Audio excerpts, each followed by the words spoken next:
Im Urlaub sind Camper, Wohnmobil und Autofahrer gern gesehene Opfer. Ich zeige dir, auf was du achten solltest, damit es dir nicht auch passiert. Hallo, ich bin Tom. Die folgenden Tricks solltest du kennen, damit du präpariert bist, falls es dir passieren sollte. Das heißt aber jetzt nicht, dass hinter jeder Ecke im Urlaub ein Gauner lauert und dass die Welt ganz schlimm ist.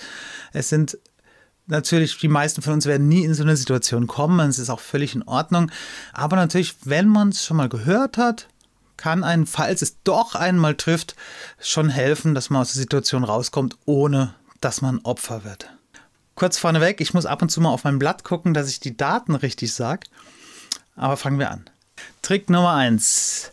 Vorgetäuschte Pannen. Auf einem Rasthof nahe Barcelona und Valencia kommt es wohl sehr oft vor. Dort werden Touristen angesprochen, dass zum Beispiel Qualm oder Rauch aus ihrem Radkasten kommt. Wenn der Tourist danach guckt, wird er zur Seite gedrängt. Ein anderer Täter springt ins Auto, sucht nach Handy, Geldbeutel und Rucksack, schnappt sich die Sachen, springt in ein Auto und rast davon.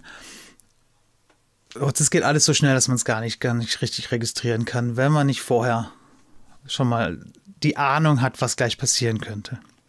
Weiteres Beispiel, auch aus Barcelona. 2 Männer überholen ein Auto auf der A7, zeigen auf den Hinterreifen, bremsen ab, zwingen das Auto zum Anhalten. Einer der Gauner springt aus dem Auto, reißt eine Radkappe vom Reifen und zeigt die dem Fahrer, der Fahrerin, in dem Beispiel ist eine Fahrerin, die reagiert genau richtig, die lässt das Auto zu, lässt das Fenster zu, zeigt aufs Handy, dass sie gleich Hilfe ruft und die Gauner hauen sofort wieder ab. Perfekt reagiert, weil diese Dame kannte diesen Trick schon. Trick Nummer 2. Von Reparaturbetrügern in Serbien berichten viele ADAC-Mitglieder.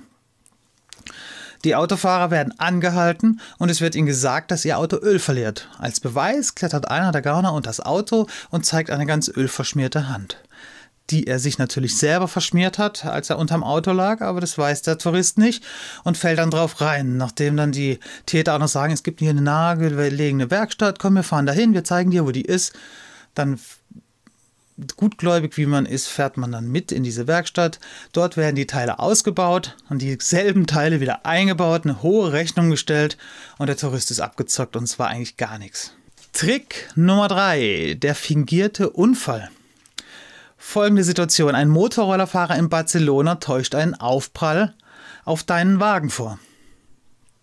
Du steigst aus, um nachzusehen, was passiert ist. Der Mann zeigt auf einen Punkt an der Stoßstange, den du aber beim besten Willen nicht sehen kannst. Aber in dem Moment ist schon zu spät, weil auch da ist dann die Beifahrertür schon aufgemacht worden. Alle Wertgegenstände, die so schnell greifbar waren, wurden von einem Mittäter gegriffen. Der ist verschwunden und du bist der Depp. Trick Nummer 4, der Spiegeltrick. Darüber habe ich schon mal ein längeres Video gemacht, das kannst du dir hier angucken. Dieser Trick wird vor allem aus Italien berichtet. Zum Beispiel auf dem Bergsträßchen am Gargano in Apulien. Da werden Wohnmobilfahrer angehalten. Meistens wird dann noch irgendwie nebenher gefahren oder gelaufen oder sonst irgendwie und einen Schlag gegen das Wohnmobil gegeben, dass man denkt, oh, einen kleinen Schreck kriegt. Manchmal wird auch einfach nur angehalten und gesagt, hey, du hast mir meinen Spiegel kaputt gefahren. Zahl mir 200 € und alles ist in Ordnung. Und als Beweis dafür ist ein schwarzer Strich am Wohnmobil, den die Täter aber natürlich selber vorher angebracht haben. Da gibt es natürlich zahlreiche Varianten. Das kann an der Ampel passieren, das kann beim Fahren passieren, dass ein Rollerfahrer vorbeifährt oder dass das quasi während der eine Täter dich schon voll quatscht, ein anderer diesen Strich hinmacht und so weiter. Da gibt es natürlich viele Varianten. Letzten Endes wollen die einfach Geld von dir für die Reparatur ihres Spiegels, das, was du aber nie verursacht hast. Also, was musst du machen? Du musst natürlich im Auto sitzen bleiben und sagen, hey, alles klar, ruf die Polizei. Bitte ruf die Polizei. Wenn ich deinen Spiegel kaputt gemacht haben soll, möchte ich das geklärt haben mit der Polizei. Meistens sind die jetzt schon weg. Am allerhäufigsten wird dieser Trick tatsächlich bei Wohnmobilen und Gespannen durchgeführt, weil die natürlich weniger Sichtbereich haben und mit den Spiegeln und so weiter ist es leichter, dann die Markierung anzubringen und viele sind auch nicht so sicher im Fahren, dass sie sich schon vorstellen könnten, dass sie vielleicht einen Spiegel berührt haben und das nutzen die Täter natürlich aus. Dieser Trick wird auch von Elba berichtet, auch von Sizilien. Und die Region um den Gardasee ist wohl ein Brennpunkt für diesen Trick. Also immer auf der Hut sein, sofort reagieren und sagen, ey, stopp, wenn du das sagst, sag das, aber ich möchte die Polizei haben, weil irgendwas stimmt hier nicht. Trick Nummer 5, der Reifenstecher-Trick. Auch darüber habe ich schon mal ein Video gemacht, das siehst du hier. Auch hier ist es quasi immer der gleiche Ablauf. Diebe schlitzen an der Ampel oder auf dem Parkplatz deinen Reifen auf oder stechen ihn nur an, dass du die Luft verlierst, während du fährst. Dann halten sie dich an oder wenn sie sehen, du musst rechts ranfahren, weil dein Reifen kaputt ist, dann kommen sie und wollen dir helfen und lenken dich ab. Und in der Zeit klaut ein Komplize aus deinem Auto deine Wertsachen. Wenn du nicht alleine unterwegs bist, dann dann versuchen sie per Taschendieb-Tricks an dein Geld zu kommen, indem sie dich anrempeln und dabei beklauen und so weiter oder deine Familie. Die sind so gewitzt und haben so viel Erfahrung, dass sie aus dieser Situation immer irgendwas machen.